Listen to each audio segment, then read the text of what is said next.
That is 4G, the mobile network that's used around the world to make calls, send messages and surf the web. Now there are plans for 4G to be replaced by, you guessed it, 5G, a new faster network that has the potential to transform the internet.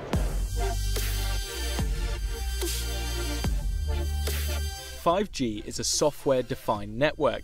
It means that while it won't replace cables entirely, it could replace the need for them by largely operating on the cloud instead. This means it will have 100 times better capacity than 4G, which will dramatically improve internet speeds. For example, to download a 2-hour film on 3G would take about 26 hours. On 4G, you'd be waiting 6 minutes, and on 5G, you'll be ready to watch your film in just over 3.5 seconds.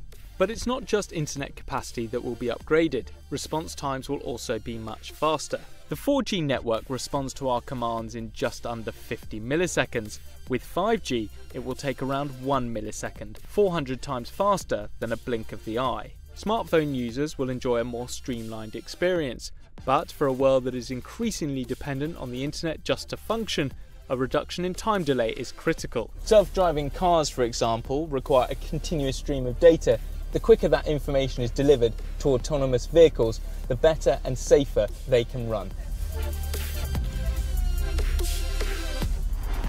For many analysts, this is just one example of how 5G could become the connective tissue for the Internet of Things, an industry that's set to grow threefold by 2025, linking and controlling not just robots, but also medical devices, industrial equipment, and agricultural machinery. 5G will also provide a much more personalised web experience using a technique called network slicing. It's a way of creating separate wireless networks on the cloud, allowing users to create their own bespoke network. For instance, an online gamer needs faster response times and greater data capacity than a user that just wants to check their social media. Being able to personalise the internet will also benefit businesses. At big events like Mobile World Congress, for example, there is a mass influx of people in one particular area using data-heavy applications. But with 5G, organisers could pay for an increased slice of the network, boosting its internet capacity and thus improving its visitors' online experience. So when can we start using 5G? Well, not yet. And according to some analysts, not until 2020. 5G was created years ago and has been talked up ever since. Yet it's estimated that even by 2025, the network will still lag behind both 4G and 3G in terms of global mobile connections. Its mainstream existence faces multiple hurdles. The most significant of these, of course, is cost. According to some experts, 5G could cause network operators to tear up their current business models for it to make business sense. In the UK, for example, 3G and 4G networks were relatively cheap to set up because they were able to roll out on existing frequencies on the country's radio spectrum.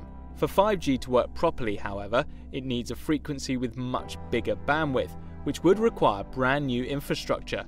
Some analysts believe that the extensive building and running costs will force operators to share the use and management of the mobile network. This has been less of an obstacle for countries like China, who are taking a more coherent approach. The government, operators and local companies such as Huawei and ZTE are about to launch big 5G trials that will put them at the forefront of equipment production for the new technology.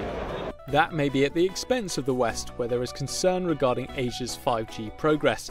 A leaked memo from the National Security Council to the White House called for a nationalised 5G network to keep the US ahead of their global competitors. White House officials dismissed the idea, but some experts predict that by 2025, nearly half of all mobile connections in the US will be 5G, a greater percentage than any other country or region. It's still likely, however, that much of the West will have a more gradual approach to 5G, driven by competition but with a patchy style of development. For example, AT&T pledged to start rolling out 5G later this year, but in just a handful of cities. For key industrial zones, however, it's predicted the technology will be adopted quickly, while for many in rural areas, 5G may be a long way off. But when 5G does establish itself and fulfill its supposed potential, it could even change how we get the internet at home and at work, with the wireless network replacing the current system of phone lines and cables. It may not happen overnight, but 5G is coming. Hi guys, thank you for watching. If you'd like to see more of our tech videos, then check out these. Otherwise, comment below the video for any future explainers you'd like us to make. And remember, don't forget to subscribe. Thanks for watching.